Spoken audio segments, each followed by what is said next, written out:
Elle arrive à 8 heures. Personne n'est encore là.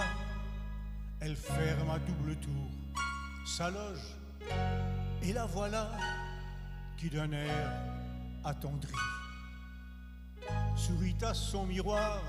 Ça fait bientôt 30 ans qu'elle fait ça tous les soirs. Puis elle prend son visage à deux mains, le caresse comme si ce n'était plus le sien. Puis elle prend son fard et des crayons, se dessine un sourire avec application. Les faux cils, la longue robe noire, les souliers de satin, la perruque d'argent. Maintenant, la chanteuse a 20 ans. Puis elle rentre en écartant les bras comme si elle rentrait pour la première fois. Puis elle chante avec cette voix-là, comme disent les journaux, qu'on ne remplace pas. Elle sourit avec ce sourire-là qui n'appartient qu'à elle et que nous aimons tant. Maintenant, la chanteuse a 20 ans.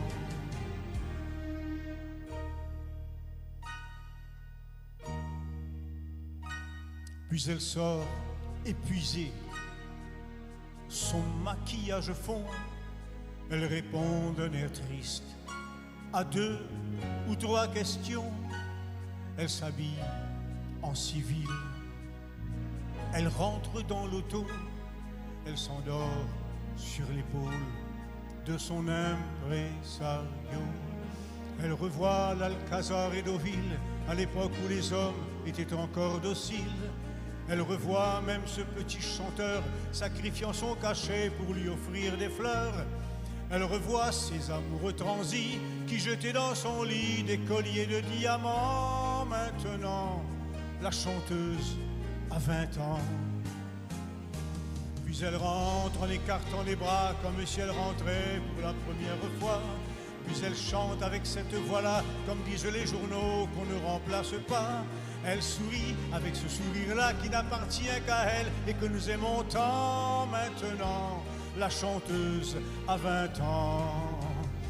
Puis elle rentre en écartant les bras comme si elle rentrait pour la dernière fois. Puis elle chante avec cette voix-là, comme diront les journaux, qu'on ne remplacera pas. Puis elle pleure avec ce sourire-là qui n'appartient qu'à elle et que nous aimions tant. Maintenant, la chanteuse a 20 ans.